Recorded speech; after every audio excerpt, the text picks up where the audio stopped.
Assalamu alaikum bandiraɓe yeɓiyankoɓe Piindi TV. Caggal jettuɗen Allah en juule Mouhamadou Thioubadou ɓurɗo windere, en jetti jinnaɓe men, en juurima wasilaɓe men, kono kadi en jetti yeɓiyankoɓe Piindi to gone dunde Baba Adama he. En garti ɗo kadi hande e jonde meɗen kadi nde gowɗen joɗanade bandiraɓe, taw kadi koye jonde hesere, émission meɗen Debbo Africa mo ganduɗon ko miñiraguel moon, bandiraguel moon dewel, baɗiraguel moon Sali Dia, debbo mo Agname Liduɓe,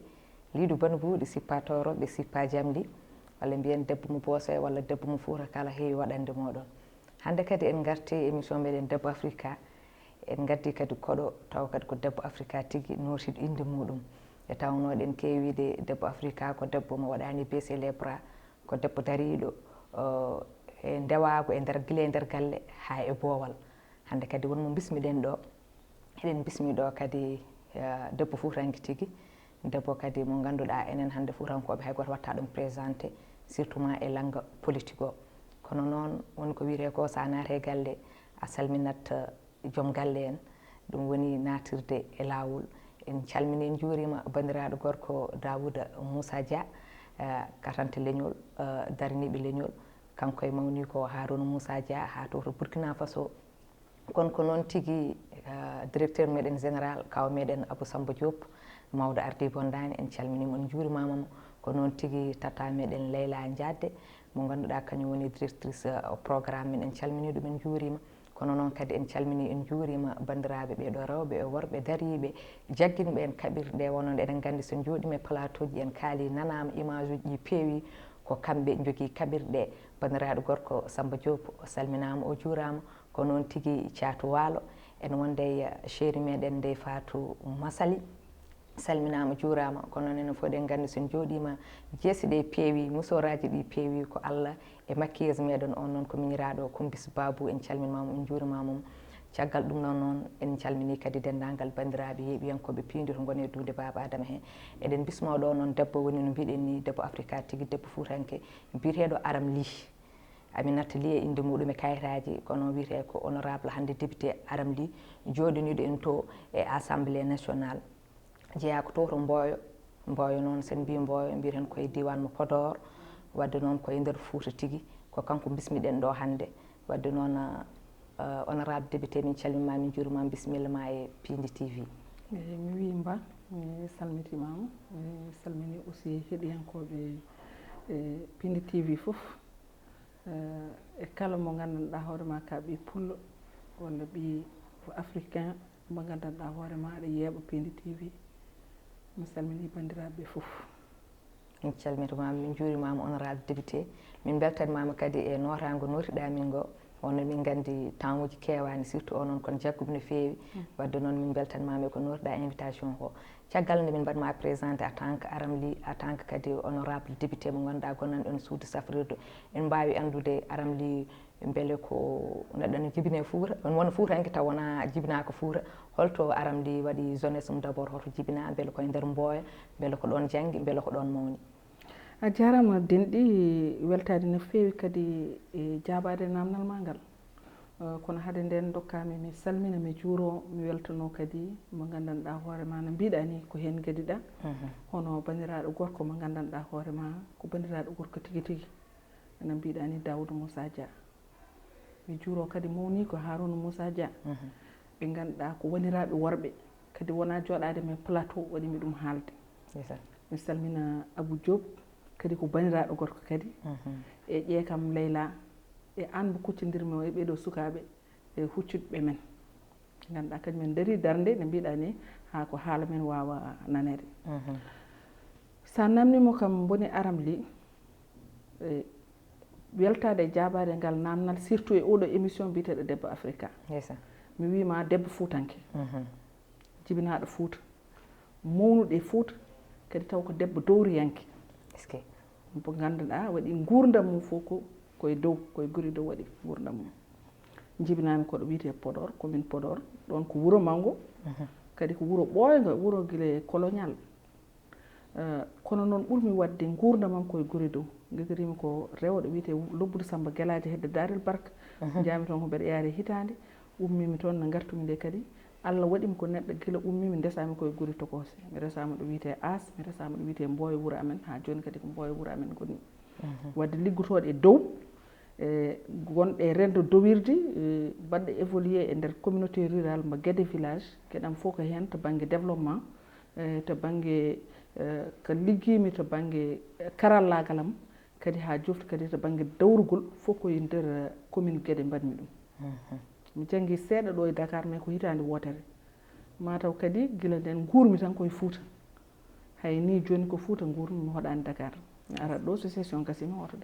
Fouta seydi Ly wadde noon kono mbiɗa ni ko debbo notiɗo indu mum tigui ko debbo africain kono noon ko debbo fuutanke tigui nde tawno neɗɗo ne jibine e Fouta taw mawnani Fouta walla taw anda Fouta kono an tigui jibinaɗo e Fouta mawni e Fouta kadi waɗi ɗeɗo guuri fof guila e Mauritanie hay Sénégal an aɗa laaɓa Fouta no fewi emin mbawi andude honorable député holno natirɗa e politique kadi holko nannuma e politique eyyi min komi neɗɗo mo gandanɗa komi neɗɗo ɓamtare tan gonnomi mi natina politique law guila mbeɗa woni suko taw mbeɗa yeehi vacance to wuuro amen to nden ina rewɓe e sukaɓe ne puɗɗi waɗede impliqué tan e politique o ko temps PS kawam nawimi windimi ƴonete nawimi e comité mum ɗon puɗɗimi wadde politique ha gonmi première adjointe responsable départemental des jeunes filles mo département Podor kono mi ɓooyani hen wonno ɓurno kam welde ko développement kala ko fewte activité ji développement koye ɗum gonnomi duttimi henete ɗo duttimi ɗo hen noon no Allah addi nde président Macky Sall ne ƴetti nde mouvement mum o woodi meeɓo rewre mumen mawnam e joom gallam wonde yomi jaggana ranbo départ ɗo mi jaɓani wonno min ko développement ɓurno kam intéressé kono yeehi ha juuti jingue are am yidde leñol ngol are am yidde kadi no Sénégal yarata ni yo waylo are am pellinmi noon nadde hen mi naati hen guila mars 2009 nanmi e mouvement président Macky Sall APR no fuɗɗi nde tan mi woni hen noon guila 2009 mi woni hen conseillére guila nden kadi min woni coordonnatrice commune mo Guédé village de 2009 à nos jours affaire développement mo mbiyanɗa o avant ma nadde politique beele ko pelle men développement walla ko ONG uji joguinɗa walla eyyi koye pelle développement ɓurmi ɗuminde guila pelle wuuro eyyi ha heeɓi pelle diwanuji mi dilli hen no fewi gonmi henete wonno kadi nenam ko goobowo wonno janggumi goobu law mbawmi goobu kadi gonmi ɗum ɗonete ha Allah waɗi ONG ji kewɗi mbaɗi kam remarqué ko liggotomi ko battumi liggodirde won ONG ji ha liggimi e ONG gonno wiye Promar Sénégal promotion de l'artisanat gonmi henete ko juuti caggal toon liggey o no ɗesno teddirde men no fewi par ce que ɓe tottuni kam volet genre programme o foti programme o ko joguino en charge 7 régions normalement ɓe ponno ƴettude dans chaque région une animatrice de genre taw min ponnomi wadde ko supervision mais wonti min waɗata liggey o à la base rutti kadi waɗata liggey supervision mi yahay région comme no Ziguinchor ni mi wona ɗon 15 jours 20 jours mi yahay région goɗɗo mi wona ɗon 15 jours 20 jours te kadi nden komi suko kadi mbeɗa ɓesna mbeɗa jogui ɓikkon tokson dal mbimi ɗum ɗo teddiri kam goppumi ɗo goppumi ɗo Allah waɗi mbeɗa joguino formation santé dépose fonction publique mbaɗami recruté duttimi gonmi district sanitaire mo Podor no garmi ɗon kadi ɓe gandi mbeɗa jogui expérience programme uji ɓe totti kam programme tuberculose programme lèpre et programme sida fof presque min joguino ɗum woni ni ko wallimi yawimi pousde politique par ce que déjà mi andino yimɓe woɗɓe par ce que ɗon ko social surtout ɓurta wawde liggade donc no garmi nde henete taw programme uji mabɓe ɗi mbeɗa waɗanno hen tourné ji ene gueɗe bani noon e nder département Podor ɗum kadi jeeya e ko puusimi law no nanmi nde APR tan Allah wallimi jawmi dañde base politique joni oɗon ONG mo mbiyɗa liggima hen ha yeeyin hen Ziguinchor fof aɗa wawi wadde expliqué haalpureɓe e Pulaar ko ONG holko umminomo beele ko ONG gummi tan walla rewɓe walla ko worɓe tan wallata walla ko rewɓe walɓe fof walla ko sukaɓe umminomo ko wallude fitram golle en umminomo ko wallude fitram golle en ha dañen juɓɓude e duusgo kadi e wallude ɗumen beele ma dañ financement ji copareji e mbawa gollude Allah waɗi e nder ɗum ɗon noon eɓe mbi il faut waɗe hello tan ngo gandanɗa hoore ma ko hello heeringo wonande rewɓe hello heeringo wonande rewɓe ngo noon eɓe totti kam hello ngo min yomi jogo ɗum wonnomi yaadude mabɓe guila nde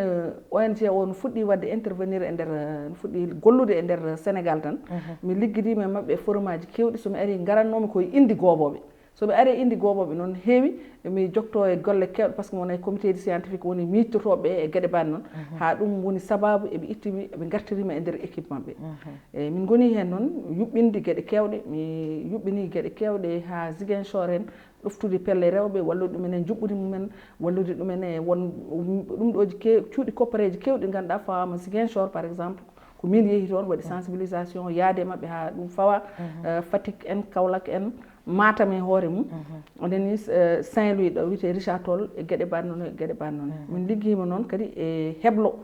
saabu eɗen gandi fitiram golle men ne keewi wawde kono so tawi a wawi meccal ngal won kadi ko heddoto ko gandanɗa hoore ma ko ma duuseɗa kebleɗa ha mbawa ɗum heɓidade kadi eɗen jogui kadi métier men ɗe tawɗen taw koye fina tawa men tawɗen par exemple sen mbi goobu enen goobu mo gobanaɗen o ko goobu londe goobu londe on e nguɗo goobu joni gooba comme no ɓornimi ni wona gotum wadde yimɓe ne cohluno heblede ha ummo e goobu ngo gobanno ngu ha jetto won goobu kadi ne waɗi façon ngaji goobuji goɗɗi ɗi ganduɗa no ummi e taw wona enen en mbaɗatano ɗum ko wayno ko wiyete bogola en sérigraphie en anani batik en wona goobuji men enen ɗi gadori ɗen kono ɗum ɗon fof en kebli beela ma rewɓe mbaw jogade ɗin goobuji beela ma jeeygu mumen ɓuuri yaajde beela ma mbaw yayde Sénégal mbaw kadi yeyde ɗo yalti Sénégal beele noon caggal nde gonnon e ɗeɗon ngol won résultat ji jiiɗon won sukaɓe ɓe ganduɗa walla rewɓe mbaɗɗon formé e nder diwan mon o ha jiiɗon ɓe mbatti hande gollade eɓe jogui hen koye mabɓe ha heewi min kam e nder gollam ko ballumi yimɓe keblumi ɗumen ha mbawi gueɗe kewɗe ne heewi wona tan e fannu no gonmi nde e ONG haade kam wonde e ONG o e caggal ne ummimi e ONG o hayno gonmi e santé mbeɗa continue hebloji e dusgoji mbaɗannomi pelle rewɓe machallah won pelle ɗe gandanɗa hoorema mbawi ko heewi min fedde no gonmi nde secrétaire général mum en 91 minen gagni le grand prix du chef de l' état président Abdou Diouf rokki amen 5 millions rokki amen billet makko rokki amen gueɗe kewɗe département Podor kadi rendini ko heewi totti amen on hande ko central amen jogui ɗon central d' achat mo gandanɗa hoorema ko minen rewɓe jeeyi ɗum hay heccanki min mbaɗi min gaska hitande foof askal ngal so yalti aɗani jawdi gaskatedi kam ne heewi so askal ngal yalti membre foof tottete askal mum wiye ya ƴeewoye miskine ma totta ɗum askal ngal beela ma ɗum duus ɗum beela ma wallu ɗum donc won hewɓe ɓe gandanɗa hoorema guila e sukaɓe hay mawɓe ɓe gandanɗa duusga amen e mum ha hande ina feeñi inane bowal kadi ardemi nde dawrugol waɗanimi accude duusgo gongo duusdannomi hande hay somi ko dawatmi e dawrugol ha jonaɗen hen ha hande meɗen hen ko dawmi e dawrugol fof ko dawatmi e ɓamtare ɓuuri hewde wadde min mbawi de man ka femme développement ka neɗɗo ɓamtare mais est ce que ne weeɓi honorable en tant que wonde debbo aɗa woni desaɗo kadi aɗa ɓesni nden aɗa jibina sukaɓe foof sukaɓe cohluma mum fof ne andi debbo ɓesɗo no wayata kadi mbiya aɗa wadde hen kadi ɗeɗon golle no mbayi musde ni surtout aɗa yaaha e région ngaji fof holno gurdunɗa ɗum ina muusi ha waɗimi bon woppude golle ɗe komi dañna pression e joom gallam ha ɓurti par ce que pression mbo fawimi o ƴettu sukaɓami koye nawtu ɗumen Fouta te min basimi ko Thiès te no wanno sukaɓe tokos ɓe gandanɗa hoorema muynowo kam so ittami e yummum nawama donc weeɓani banggueji fof weeɓani to banggue suudu to hakkude ma e joom galle ma weeɓata sukaɓe ma ko poɗɗa ɗumen ko waɗande a wawa ɗumen waɗande ko ɓeydimi bon wadde conscientisé ha goppumi ligguey o ko waaji goto no woni chambre des métiers mbo Fatick o yimo wimi an ka gartuɗo walla ko ɗo tan gonnoɗa mbimi ala komi gartuɗo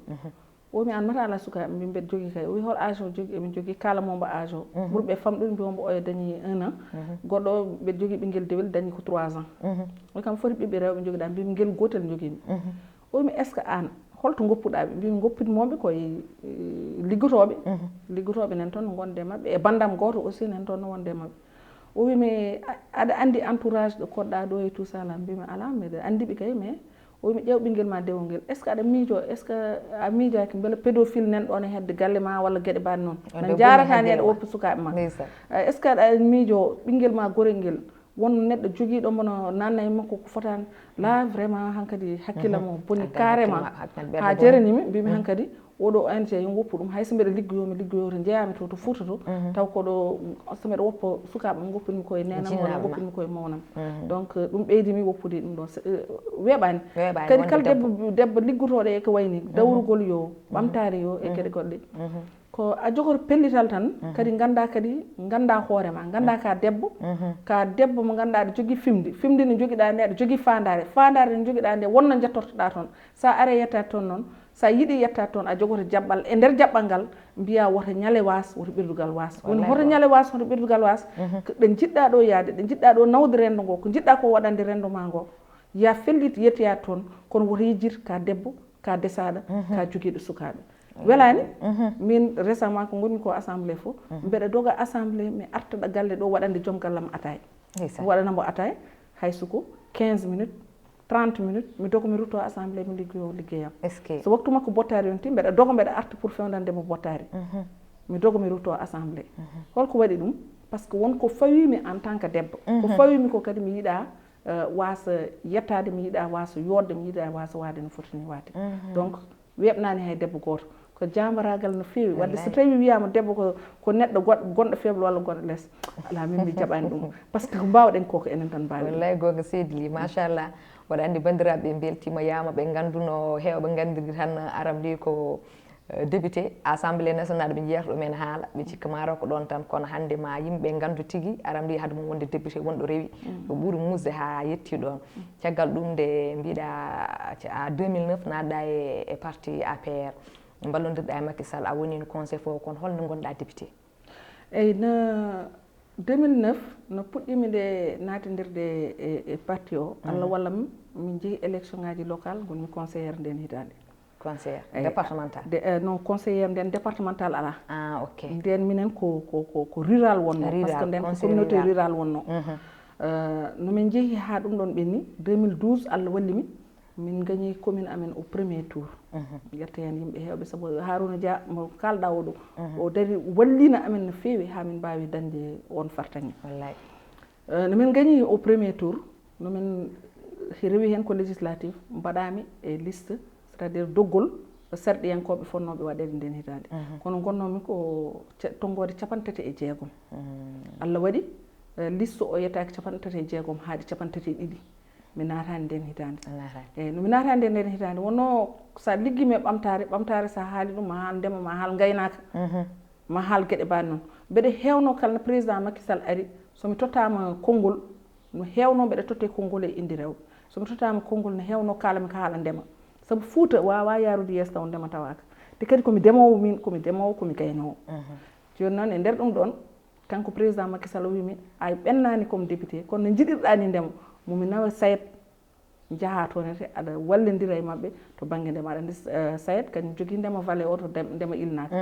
eyyi nden noon garmi SAED mi woni toon 4 ans 2017 arto wattimi doggol ngol kadi goddumi député est ce que 2017 wadde gonɗa député gonmi député nden naɗɗa assemblée nationale nden naami assemblée nationale beele ne weeɓi wonde debbo kadi gona politicien par ce que enen fof ɗen gandi fuurankoɓe sa woni debbo a ari a wona e parti surtout nden parti o kesso o a wi aɗa haala politique hewɓe ni kewi wiide oɗo yahata koye kecce walla o ala haaju walla o wondi ko ala kilifa holno gurdun ɗon ɗum e adan nde garɗon tan makki ene keeri parti mum ko parti kesso ala taw doole oɗon guuri ɗum e nder Fouta eyyi aɗa andi aminen to banggue amen to banggue Podor o yimɓe jaawi rewɓe jaawi nadde politique eyyi kono no mbiɗa ni weeɓani par ce que worɓe ɓe goppanta rewɓe place hay ko foti no ceeɓe ndi masalal saabu wonno gadoriɗen tan enen ken Foutankoɓe surtout noon so wiyama gueɗe e nokku Cheikh Oumar Fouti par ce que yimɓe fof no gandi Cheikh Oumar Fouti jeeya koye gueɗe halwar jeeya helwar jeeyaka e gueɗe kono ko gueɗenaji kanko Cheikh Oumar Fouti eyyi ɗum no waɗi enen eɗen jogui won culture aji ɗi joguiɗen kono min rokkimi henete fartange mawɗo ko guila adan ko joom gallam gondumi kañum woni mo gandanɗa hoorema darinoɗe e walludemi eyyi ɗum waɗi hayso tawi mi dañi caɗele to galle to mi dañi hen caɗele ni no fewi saabu debbo gonɗo e politique toujours hayso tawi ko gorko ma puusanma walla ɗuminama wodat saaha tan no hakkille mum addi goɗɗum walla no hakkille mum miijo mum yaari to banggue yimɓe woɗɓe waɗat haalullaji yimɓe woɗɓe kadi gonata hen kadi worɓe woɗɓe kadi ɓe kuccodirɓe ɓe mbiyata ko hol sababu debbo saka noon e wiide aɗa wona jiilowo ko foti no commune aɗa ardo ɗon walla ɗo won ɗon hunde ɗum ni ma taw kam mi haala mi woni no candidat maire no gonmi nde candidat maire ko worɓe meɓe kuccodirmi kono min il fallait que mi holla debbo ina foti tan fooɗanade no foti wawde dañde te so dañi no foti wawde ardade kadi no foti wawde yuɓɓinde ha yooɗo donc min ko ɗum wonno fandaram nden fandare noon ko fandare nde darimi e guila e ɓamtare te ko nden fandare kadi woni fandare nde ganduɗa nde kañum woni duñorome ga e nder landaji ɗi gonmi ɗi e nder dawrugol ngol gonmi go no ɓuurimi duñde yomi ɓuur hollude jangga e jaam somi ummima ɗo jangga e jaam sukaɓe tokosɓe waɓe no mon walla aroɓe less mon yo gandu debbo no jogo fandare nde jogui nde noon rokkata ɗum yettade hen ko darade haaɓe haare nge haɓate nge noon firtani yo hollide wonde worɓe ɓurani en walla worɓe gona ɗum ɗo ala kamɓe kalfi men par ce que debbo wona tan koye less jimbani debbo gorko kono noon no waɗi ɗe gandanɗa ɗo hoore maɗa gorko dari fof debbo no wawi ɗon darade te so debbo darima ɗon wonno debbo kañum woni yummum galle kañum woni yummum sukaɓe enen ne kewmini wiide enen goni nehoɓe goni hartotoɓe enen rewɓe enen goni nehoɓe goni hartotoɓe kowoni enen goni nehoɓe enen jibini worɓe enen goni hartotoɓe ko enen leldoto mabɓe dow leeci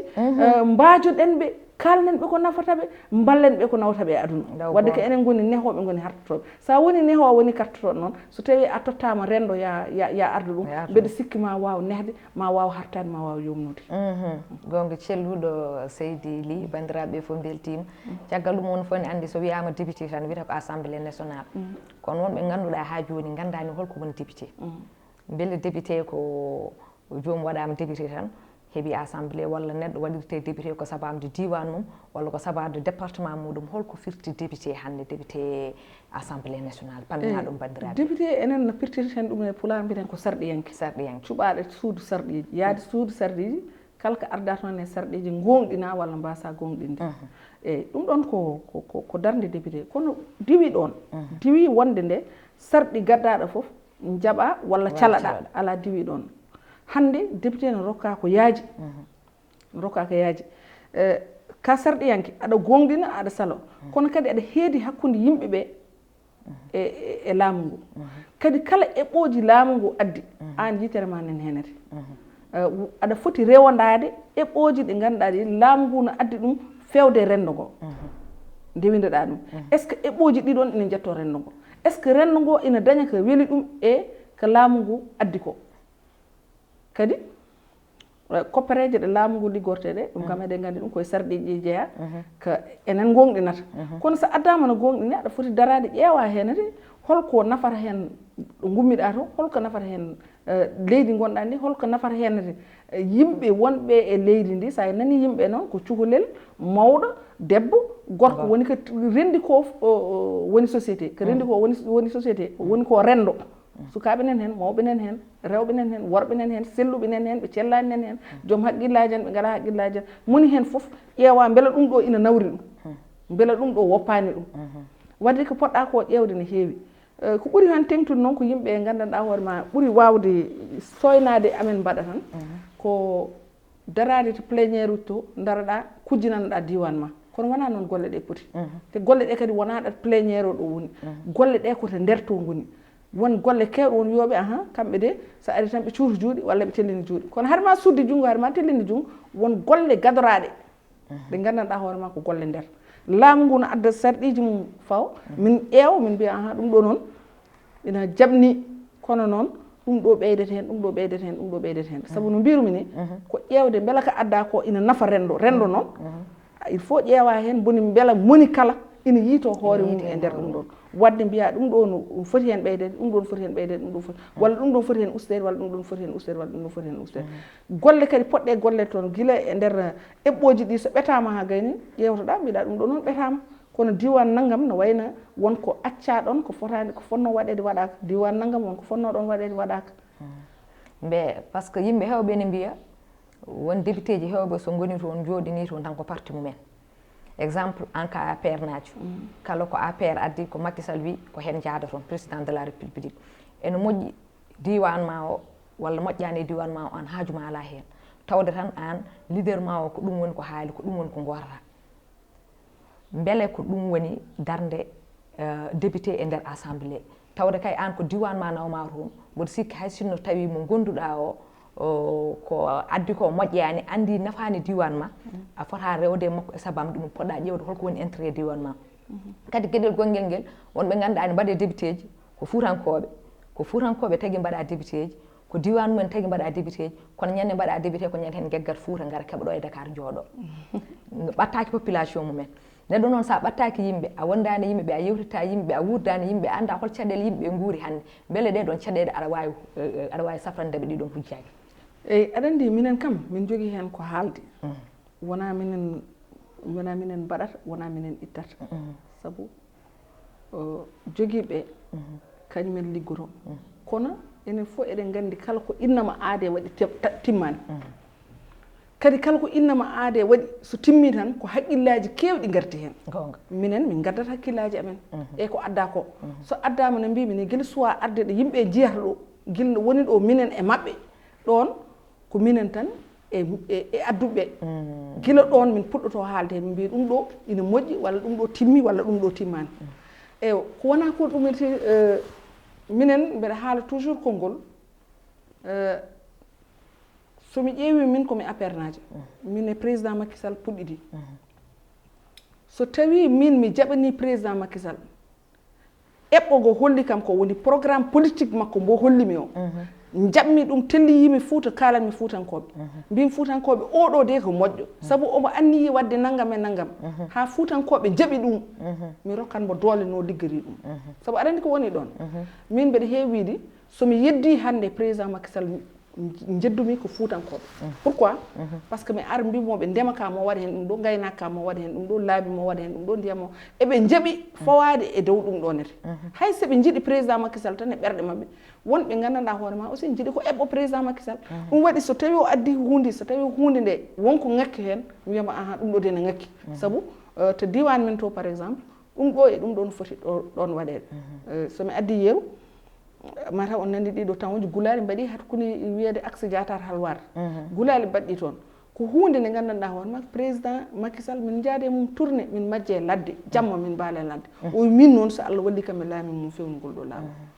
lawol ngol noon no juuti omon fewna kono won nokku mo gandanɗa hoorema ha joni sowa toon yettade Foutankoɓe gulli min en tant que responsable politique en tant que député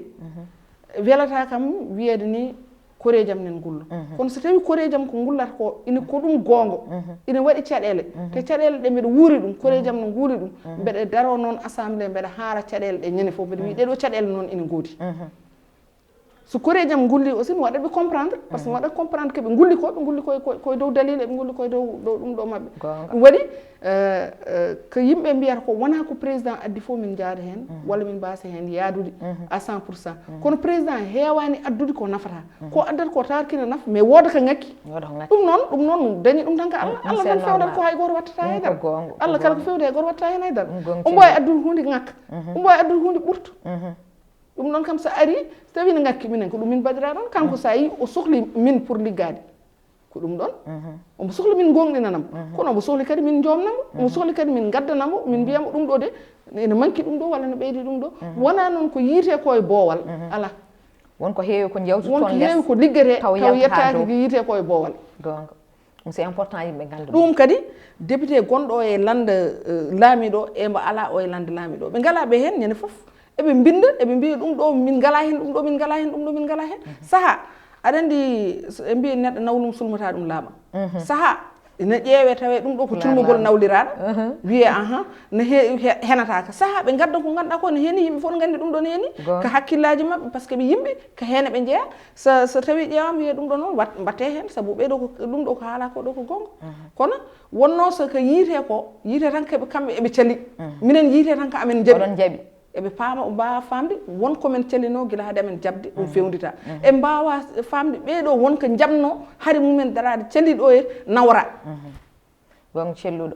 aɗa andi haalpure ɓe mbiya ɓinguel moro morto ko Samba Julde kadi ngol ɗon konngol ko président haalno ɗum ha Foutankoɓe fof nani dagui joni hewɓe nani mbiyamo hankkandi Samba Julde ɓenni Demba Julde ɓenni ha yimɓe gon koye Hammada Julde joni noon holko mbawɗon fawde e juuɗe yimɓe ɗe ha yimɓe gartira haqqillaji mumen ganda haɗo manda makko e gasde en wawi inchallah waɗana Foutankoɓe ko ganduɗa ko ene pawa hen juuɗe mumen par ce que enen fof eɗen gandi guila keɓɗen indépendant men faade joni en meeɗa dañde ɓiɗɗo Foutanke laami kadi Macky ndew laamoto nde tagui yimɓe foof ndiri paye makko mbi ko malama ko ɓi fuutanke so tawi laamima fuutankoɓe jii hen koye men kono ko heewi ko fuutankoɓe coyno yaama jiyan taw beele ha joni o dogat tan koko wiite lañƴo foof tekkinta ko banggue muɗum walla ko wiyata yen pat ha Samba julde koma Samba julde o ara tawde noon ko onon goni député ji onon jooɗi yimɓe assemblée nationale ko onon yimɓe mbawata rewnude konngude nula moɗon jettu noon kanko président kanko ono wawa andude ko population haali beele o wawa waɗane yimɓe ko jiiɗi ko waɗanede minen kam min deƴƴata so waɗani ko waɗi ɗum laamu duncete way kono parmi kono noon amen paami kadi renduɓe peccat gonga koye men o jeeya gonga ko ɓiɗɗo men min so mbeɗa waɗa somi jibini neɗɗo sina waɗana woɗɓe mi weltoto kono noon kadi kalken dañani kadi e koye men so renaki tiiɗal sabu ken ɓooɓe yejjitede mbeɗa andi noon kam hakkille makko nene Fouta no feewi nene Foutankoɓe hande ko laami koko hitande e feccere ko lamti eɗen ñaaganimo Allah yo Allah newnu walla ko jokkidde sabu ay neɗɗo ko anniye anniye makko yimɓe fof gandi ko anniye moƴƴo jogui heddo yo Allah wallugo jokkita anniye o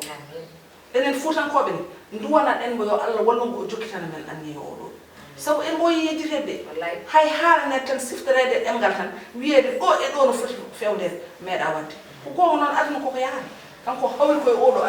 aduna mbo hawri o ko aduna pewnugol o foti ko fewnude